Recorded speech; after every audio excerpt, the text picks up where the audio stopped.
And it happened again. The phone accidentally turned off. I freed up about 8 gigabytes of storage. I do apologize if you were in the concentrated flow. I won't waste any more of your time. Again, the book is called Remember, Be Here Now by Dr. Richard Alpert. None of the material that I'm about to read I own. None of it is mine. One second, just plugging in the phone. And these are merely my interpretations. Interpret my interpretations as you will. Feel free to pause the video at any moment and take a look at the pages for yourself. You are able to zoom in on YouTube if you are on the phone yourself. So let's get started. We were on this page right here, and if you'll excuse me to get back into the flow state.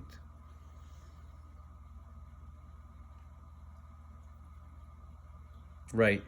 So if you could stand back far enough, meaning meditate and step back from the drama of life, if you go back far enough, then you will truly see from an unbearable compassion vantage point that everything is actually determined. But hey, you may ask, Jesus, how is everything determined if there is free will?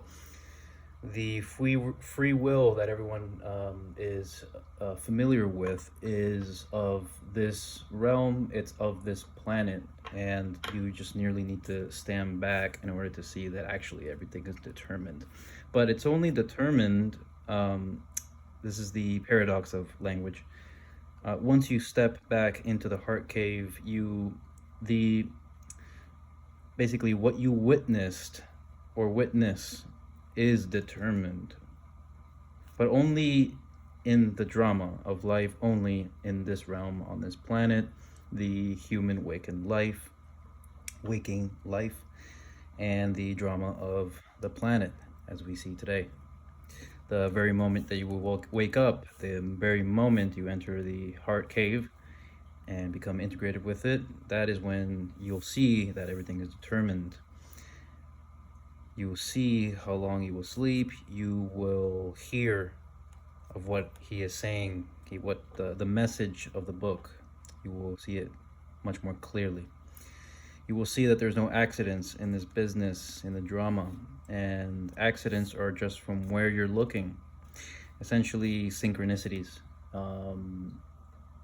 luck.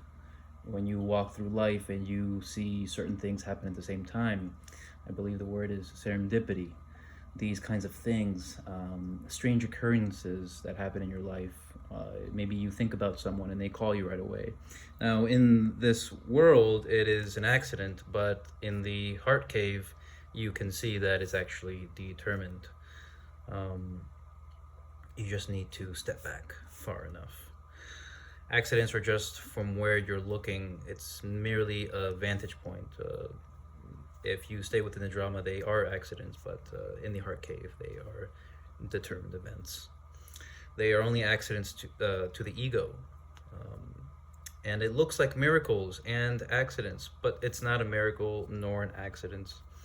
This is a good point here. Miracles. I did used to believe in miracles, and the popular definition of magic.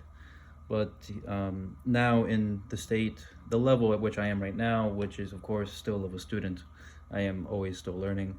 I see now that there are no miracles and that there are really no accidents.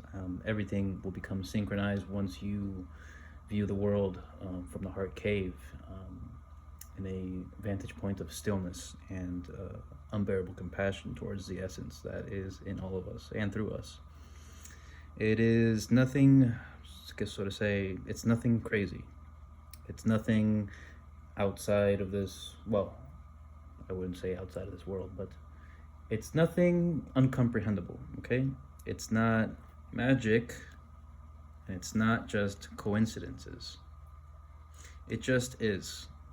And it's just a vantage point that you're sort of stuck in. Now, stuck in, again, this relates to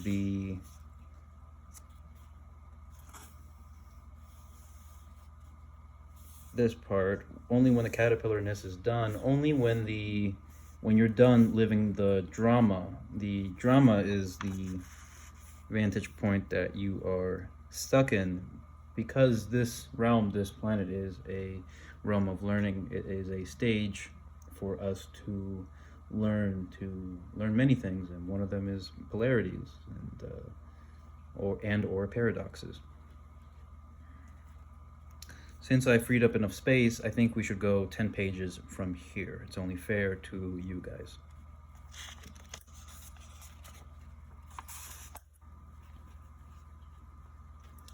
This whole trip I'm talking about is fraught with paradoxes. There's that word again. The most exquisite paradox: as soon as you give it all up, you can have it all. How about that one? As long as you want power, you can't have it. The minute you don't want power, you'll have more than you ever dreamed possible. What a weird thing. As long as you have an ego, you're on a limited trip. You're on a trivial trip that's going to last maybe what, 60, say 70, maybe 80 years, and full with fear of its end, trying to make its own eternity. Well, if I am not speaking, if I am not what I thought I was, then how did I get into this? Who am I? For only when I know who I am will I know what is possible. This entire portion here is a linguistic paradox, but it is truly, truly beautiful. The entire trip of what he's talking about is the trip of life, the human life, the most exquisite paradox, and as soon as you give it all up, you can have it all. The saying goes something like, when you don't, the saying goes, if you want something, you have to set it free. That is the interpretation. This is how I see it. It is the earthly way of saying it. We've seen many occurrences of this in our lives. For instance, in my life, I've noticed, from my personal experiences in actually relationships, where maybe I sort of step back in terms of communication with the partner that I was with. When I step back, they would come with more pressure, come with more wanting attention, and vice versa. When they stopped seeking attention, and well, when they stopped seeking attention, then suddenly I felt the pull to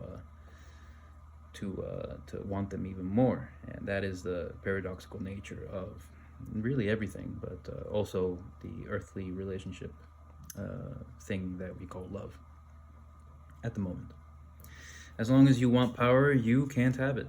So I think a few times I will reference this, mainly because I grew up in a Catholic setting, not a Catholic household. My family were not particularly super religious.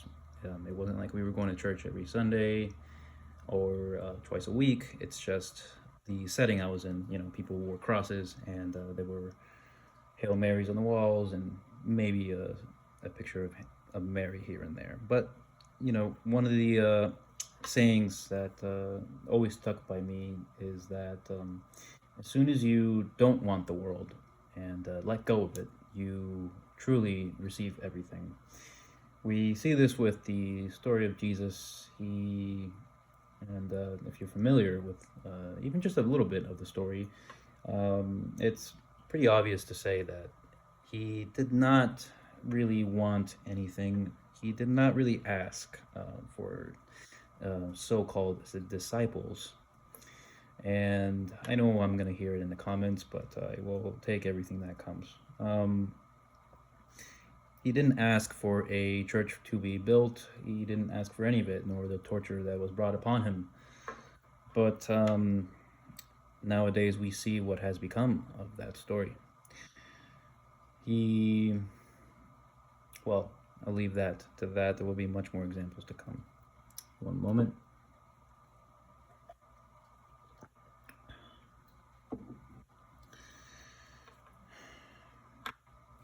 When you, another example is, for instance, if I can relate it to a of today is jobs. When you really hate your job, and know that I've been there many, many times, it truly does feel inescapable and torturous, and it seems like it's just forever that you're living in that job. But the moment you kind of let go of the desire to maybe do better in that job, or the desire to, well, just any desire in accordance to that job, you'll notice, if you're in flow state, that you might get more attention at your job. Your boss might even offer you a raise. If you decide to completely let go and say, hey, you know what, I'm walking out of here, suddenly they start saying how much they need you. This is the push and pull. This is the paradox of the drama that we're living in. The minute you don't want power, you'll have more than you ever dreamed possible. What a weird thing. This is something you must experience in your life on your own in order to interpret it correctly. You don't know how long your life will last, your physical life. And along with this, because of our miseducation as children, we're full of fear of its end, trying to make its own eternity. We seek to live forever. We see this in medicine. We see this in the way that nobody really speaks openly and comfortably about death. It's such a strange thing that we have really put death on the pedestal. We have put it in such a event that we dress entirely in black, and there is a consensus of that it's supposed to be sad. I was raised in America, and this is how it is viewed. It is viewed as a dark, sad thing. There are more than a few cultures that do not view it this way, and these are older cultures. Some cultures dress in all white when such events happen. Of course, it does bring a state of sadness, but as if you know the story of Buddha, even the Buddha cried. But he did not cry because of the desire to hold on to this person that passed, but well, it's just mourning. And but we must mourn without attachment. We must let go of the person dying, for it is in a way, well, to me, this is my opinion, it's a celebration. It is the person, the vantage point in the heart cave that is now moving on to the next vantage point in order to continue their lesson and journey. And so here comes the very interesting line of, well, if I am not speaking, if I am not what I thought I was. So this part right here, these first two lines, come strictly from the brain, strictly from the vantage point of the drama. Meaning, for instance, my name is Jesus Bravo. So the person I thought I was growing up, the persona that I've attached myself to. If I am not this, then how did I get into this? Who am I? Now, this is a very good question. One which I will expand upon throughout the channel, and I'm sure the book will expand upon itself too. For only when I know who I am will I know what is.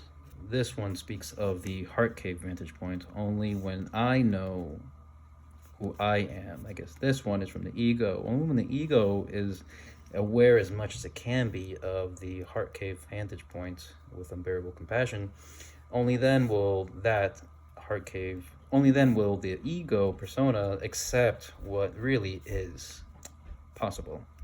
And truly anything is possible. Possibility is eternity, is infinity, is a paradox within this realm.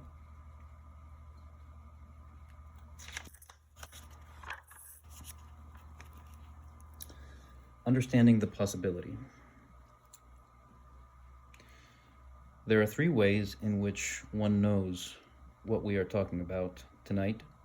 One way in which you know about it is through direct experience, through some way or another, through being alone in the desert, through falling in love, through bearing a child, through nearly dying, through turning on, through yoga, through taking on to excuse me, through taking any one of your senses and pushing it beyond itself.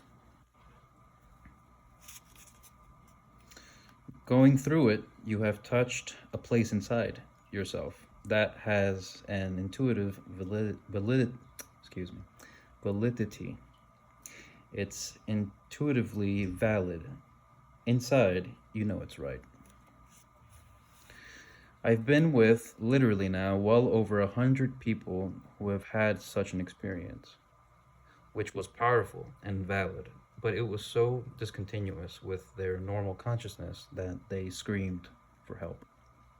The help that was available to them was a group of minds which said, "That's all right, you've just gone crazy.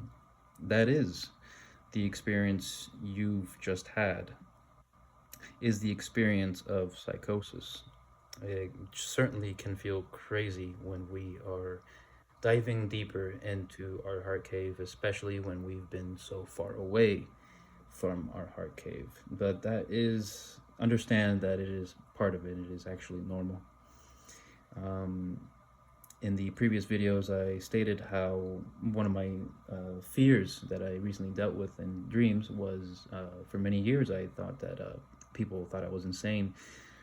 And that is okay to happen. But what is not okay is for me to want to change the perspective of how they see me. This is uncontrollable. You cannot control other people.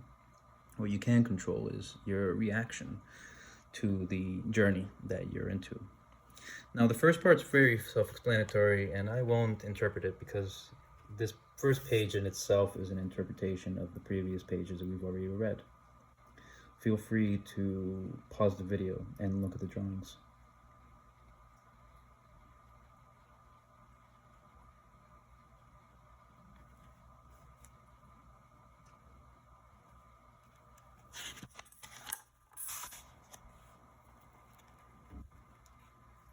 This one has many details. William James said, "Our normal waking consciousness is but one special type of consciousness, whilst all about it, parted from it by the filmiest of screens, there lie potential forms of consciousness entirely different. We may go through life without suspecting their existence, but apply the requisite stimulus, and at a tough, they are there in all their completeness. Definite types of mentality, which probably somewhere have their field of application and adaptation. No account of the universe in its totality can be final, which leaves these other forms of consciousness quite disregarded. How to regard them is the question, for they are so discontinuous with ordinary consciousness. They may determine attitudes, though they cannot furnish formulas and open a region, though they fail to give a map. At any rate," concludes James. At any rate, they forbid our premature closing of accounts with reality, concludes James. In spite of what he said, we've closed our accounts with reality. So, our normal waking consciousness is but one special type of consciousness.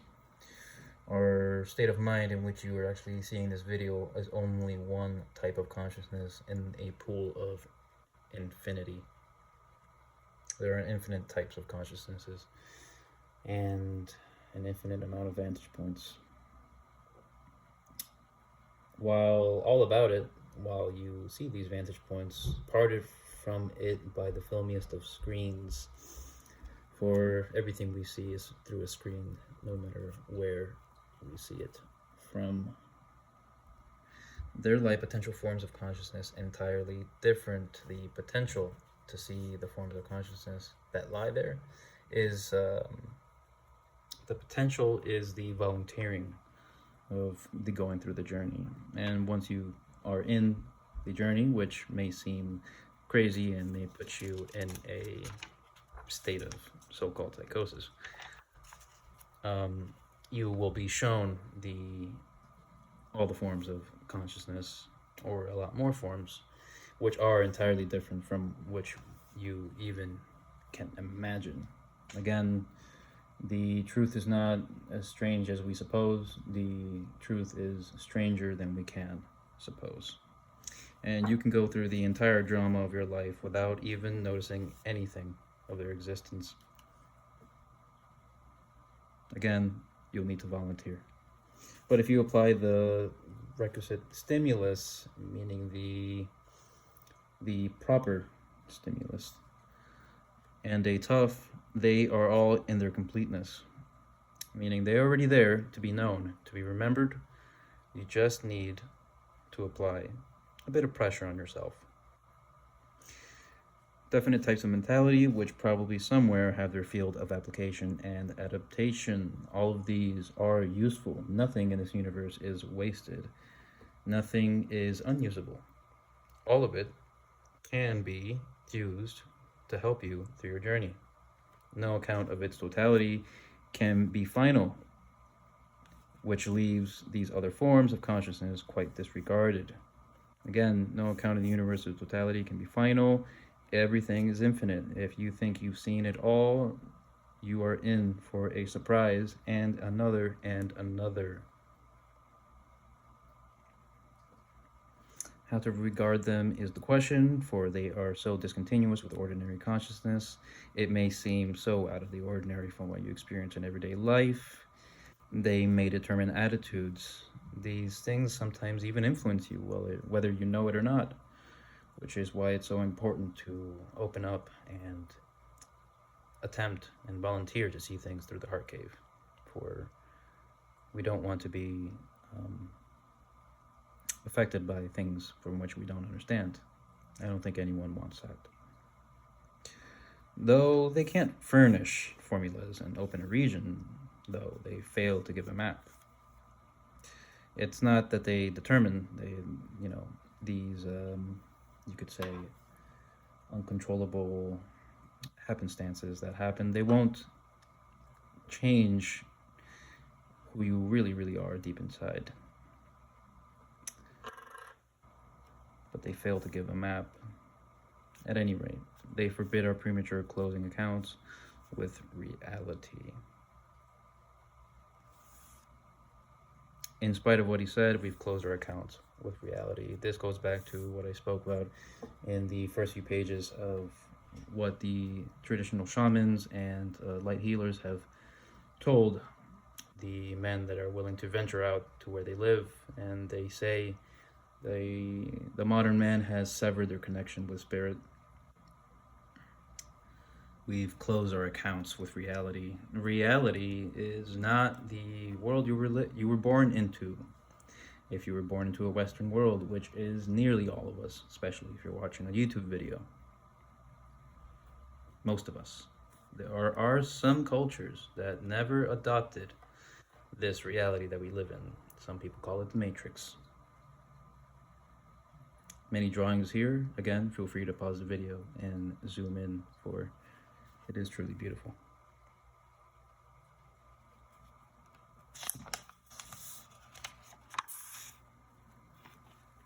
That experience you had is psychotic. I'll give you a Thurazine. It's not valid. You're hallucinating. What do you mean you're God? The understanding of the possibility may have come to you directly through the experience itself. Or it may have come to you through inference, through your intellect. You may have reasoned and reasoned until you saw the peculiar position that rational man is in, and you realized that there must be something else, although you have not experienced it. You just infer the presence of something else. It doesn't quite make sense. Nothing turns you on. You haven't experienced it directly, but you figured there must be something else, something there. And then you read all the writings of St. John of the Cross, St. Teresa, Avila, and on, all the mystics and visionaries in recorded history. And you say, well, they can't all be nuts. They must be talking about something. So you sort of infer the presence of this other thing, but you don't know. You don't know it in your guts. Now that's a tough one, to be in that position. This coincides to the feeling of that something is truly wrong in the world that we live in at the moment. But that's all really it is at the moment, especially if you're beginning in your journey. One moment.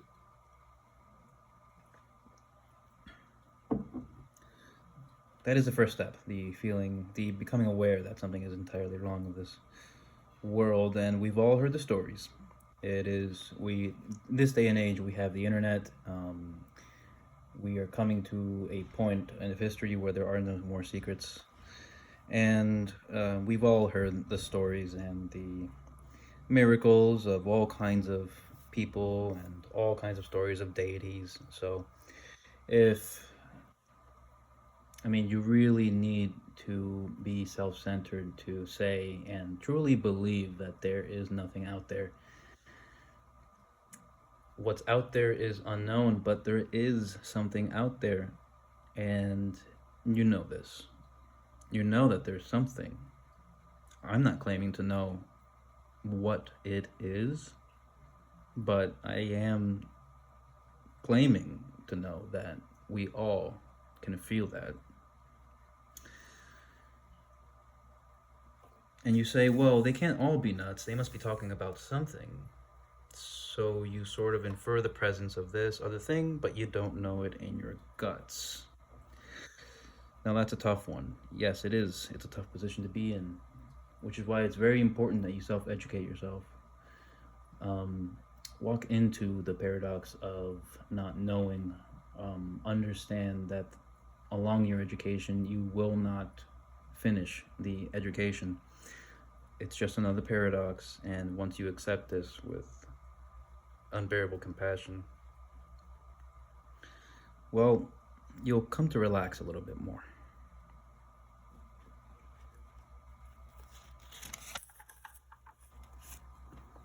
Then the third way is you trust the fact that there are realized beings, and they said it, and therefore you know it to be true. It's not inference anymore. It's not an intellectual process. You just accept what they have said. That's faith. See, we've gotten so super sophisticated in our evaluative mechanisms that you question everything you hear. How do you know you're not being hustled? I mean, what was Jesus up to? What's the game, man? What's he into? And you especially feel paranoid if you are one of the keepers of the tables in the temple. If you are committed to an if you are committed to an existing system with great attachment, some way or other, most of you in this room, most of you, not all of you, most of you have sensed the possibility, but you can't quite. Now this page is very important. The third way that he speaks of is that you trust the fact that there are realized beings. And we see many famous beings from different various cultures. And they said it, and therefore you know it to be true. It's not inference anymore. It's not an intellectual process. You just accept what they have said. That's faith. Now, I'm going to give you my interpretation of this page. Faith is but the third way to to go through this journey. It is not the way, there is no the way, but it is a way.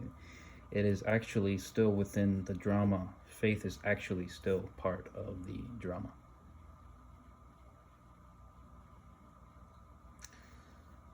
Faith without the intellectual process without the inference is, I believe, unbalanced. See, we've gotten so super sophisticated in our evaluative mechanisms that you question everything you hear. How do you know you're not being hustled? This here, to me, is an example of psychosis. The, so to say, well, everything is fake, or everything is a distraction. This is very relevant to the days we live in today, 2026. That is a enormous state of paranoia, although people don't even know that they are. In a way, a little bit schizophrenic. By stating everything is fake, you are just as, and for lack of better words, I use this, but you're just as loony as the man or woman or them that,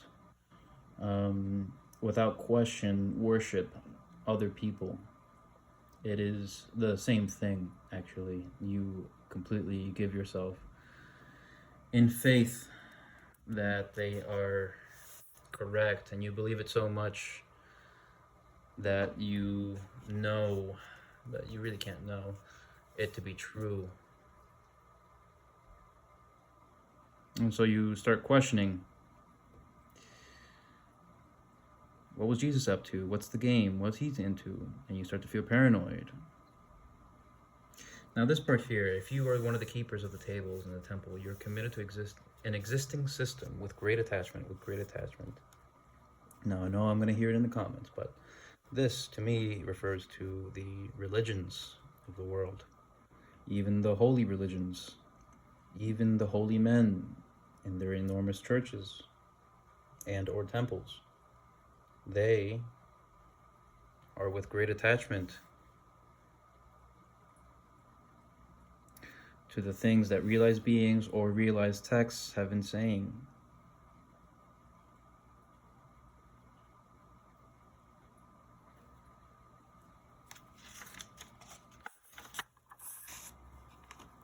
Surrender. What are you giving up? A hollow little trip.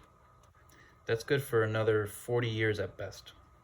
You're giving it up for eternal union with pure energy and pure light. Because surrender means you no longer die. It's as simple as that. That's what it means. Because you that lives and dies is you / your ego. And fear of death only comes through the brittleness of the ego. Total surrender. There's no more you, no more life and death. Yeah, I'm going to die. Wow, dig that, man. I'm going to live. Wow, dig that. Garbage. Wow. New blossoms on the tree. Wow. Patterns of energy, all patterns of energy. You're part of it all. That's the place. I think these 2 pages speaks for themselves.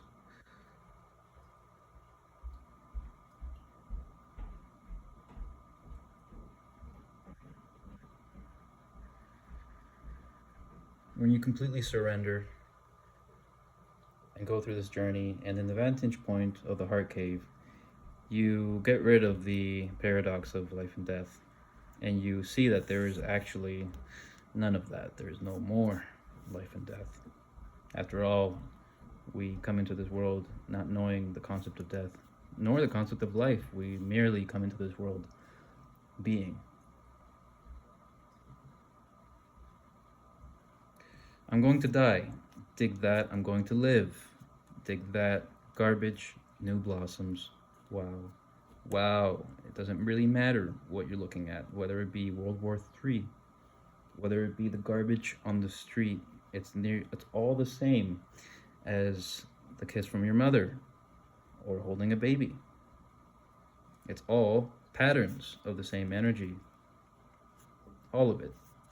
But you only see this truly. Not truly. I shouldn't say that, but you get to see this through the heart cave.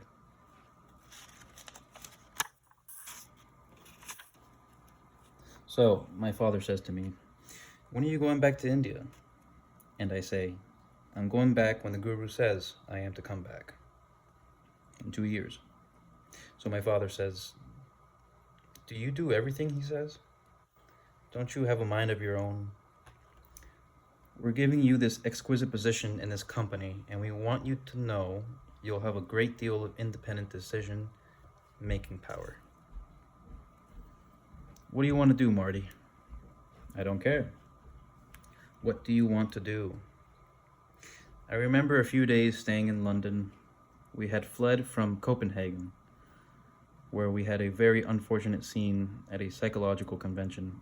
We were in London, and Tim and Bill Burrows and I were walking down the street high on something or other, and we were spending days going from park to tea room to park to tea room.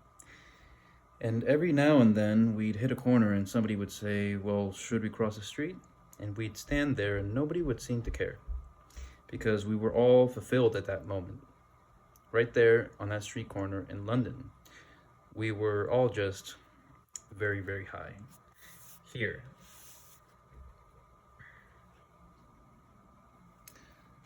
Now the top part I will not interpret because it coincides to the story, which I did not cover in the beginning of the book.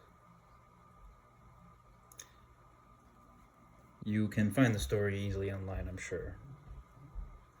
But the story I will not read, not in this channel.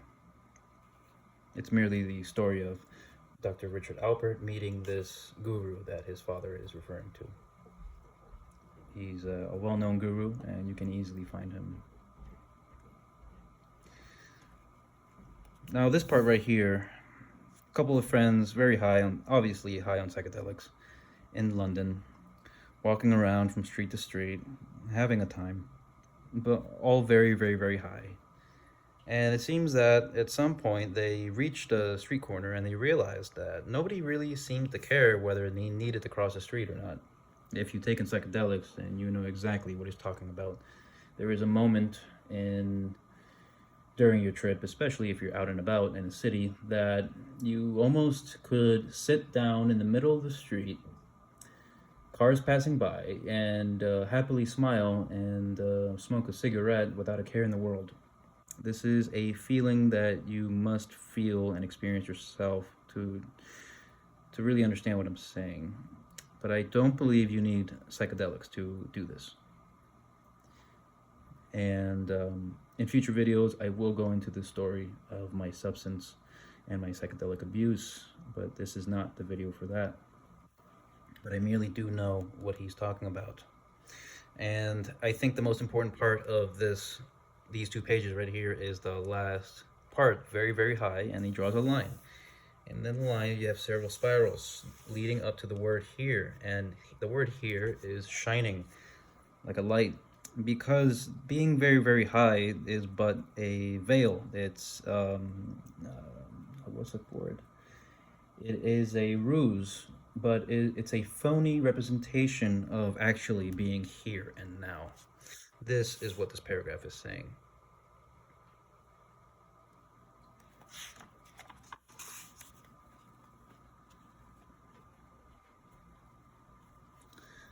You don't have to have that urge, that desire, that unfulfilled thing. Just let it be. Just be more, more, more. What's holding you back? Your thoughts? You've got to give them up. It's just ego planning. What are you doing? Planning for the future? Well, it's all right now. But later? What about later? Forget it, baby. That's later. Now is now. Are you going to be here or not? It's as simple as that. It really is as simple as he's putting it out right now. You don't have to have that urge, that desire. He places these 2 bad boys over here as a symbol of urge and desire. In this case, it's sexual desire. but it can be any kind of desire, anything that really fulfills the humanly bodily senses. What's holding you back? Your thoughts? What's holding you back from being here right now, from being more than what you are right now? Is it that I can't chase my dreams because I won't be able to pay the bills on time, all that stuff? What he's saying here is that it's all just ego planning. You're not really living in the now when you're thinking about the bad things that might happen about from the action that you're about to do. He's not getting into the moral implications. It's all right now. But what about later? You gotta forget that, baby. That's later, which does not exist. Like the great words of the great coach in Rocky. There is no tomorrow. There is no tomorrow. Everything is right here at the moment. So what's it gonna be? Are you gonna be here? It really is that simple.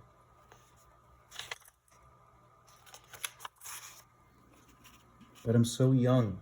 I have so many things to do yet. Well, that'll sure keep you from being here and now. Life is passing me by.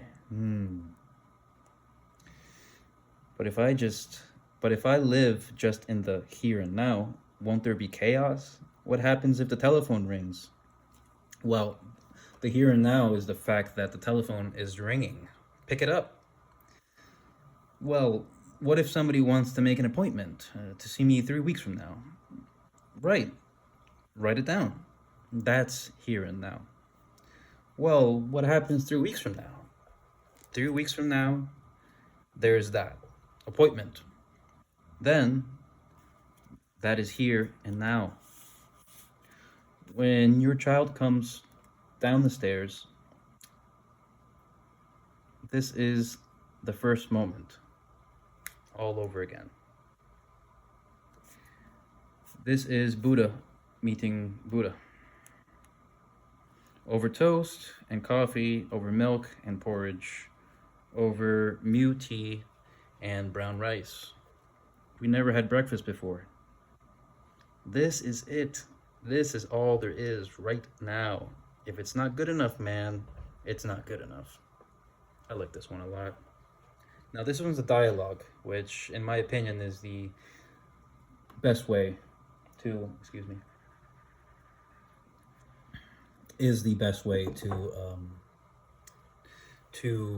begin the journey and to, so to say, accelerate the journey of seeking knowledge. So here there's a conversation between Richard and someone, and that someone, let me stop the camera from shaking,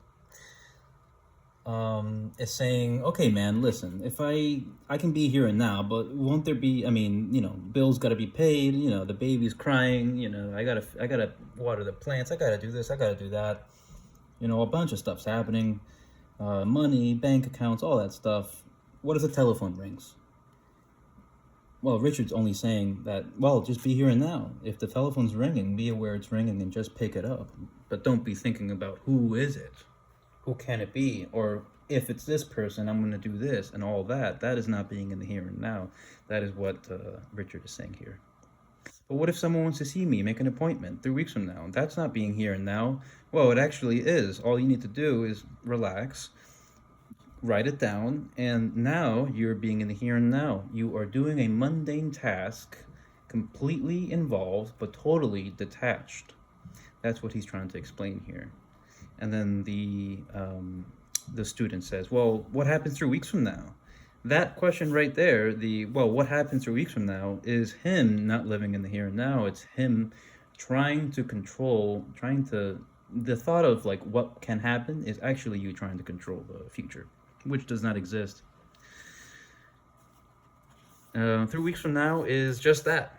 It's 3 weeks from now.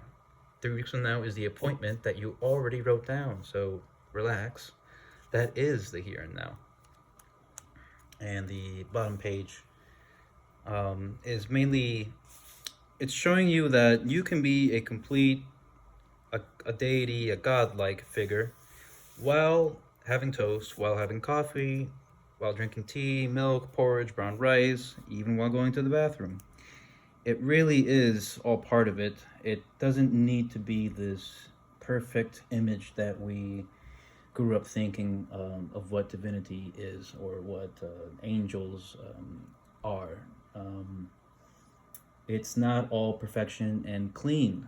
You are here on this planet and you are able, through the heart cave, to see the deity and everybody. For everyone is, and I know I'm going to hear it in the comments, everyone is a god.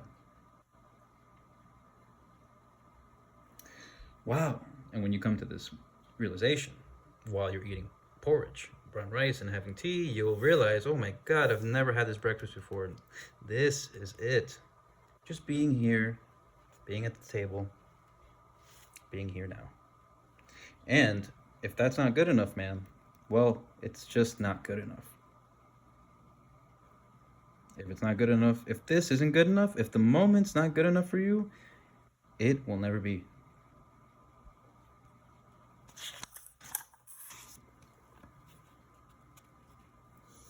Now, about 5 years ago, I'm living in this community in California with a very, very beautiful high being, Steve Durkee, a visionary artist, a very beautiful guy, his wife and child, and I'd have a day off.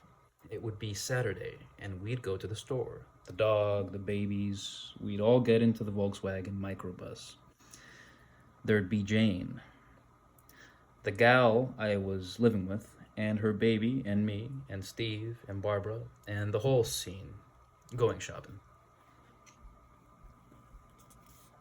And we see around the picture, wah, wah, which is the baby crying. We'd get to the door, and Dakota, Kobe, Steve's daughter, would start to cry. Well, now, we gotta get to the store. I have Saturday mornings free, and Saturdays we shop. All right, Kobe, cool it. Kobe doesn't cool it. She cries. No, Kobe doesn't like that. She cries louder. Well, maybe we'll go to the store with Kobe crying. Or maybe Barbara had better stay home with Kobe. Let's go, come on. Are we going or aren't we? What's wrong, Kobe? She's just being a kid. This is stating a very mundane moment, a very regular moment in life. A couple of friends, he's visiting a friend, living with him, and there's commotion. Humans being humans, stuff being stuff. And as being human, you gotta go do stuff like go shopping. You gotta go. You gotta get in the car. You gotta drive. Even gods drive. And there be Jane. He's talking about Mary Jane here. And the whole scene, because everything is a scene in this drama, isn't it? Everything, something as simple as going shopping, is a scene, especially when you can't see the world through the heart cave. And basically, down here is Richard, a very young Richard, and he's basically very annoyed with the child that's crying. And he's trying to think, do we go to the store with the baby crying, or do we let Barbara stay home with the baby, or what is Kobe crying about, or then the thought of, oh, she's just a kid. See, he's trying to control the situation, but with thought, not by force, not by physical effort, but with thought. And that's not being in the here and now. He's looking into the future. Maybe Barbara had better stay home with Kobe. He is trying to create another reality in the future that he is making. That's not the here and now. Let's go. Come on. Now he's rushing. He is desperate to get a move on into the future. That is not in the here and now. Are we going or are we not? Are we going? If we go, it's going to be a place to go to, but that's in the future. Or are we not? Now we're visualizing a reality in which we don't go shopping. And it's very obvious what's going on here. He is not in the present moment. Steve says, what's the use of going to the store? It's like, what price efficiency? What happened to the vibrations? What happened to the human beings in that shuffle? So we do this absurd thing. We'd all stop and gather. We'd all sit down and join hands around this little kid. We'd cool ourselves out. Kobe would stop crying, then we'd go to the store.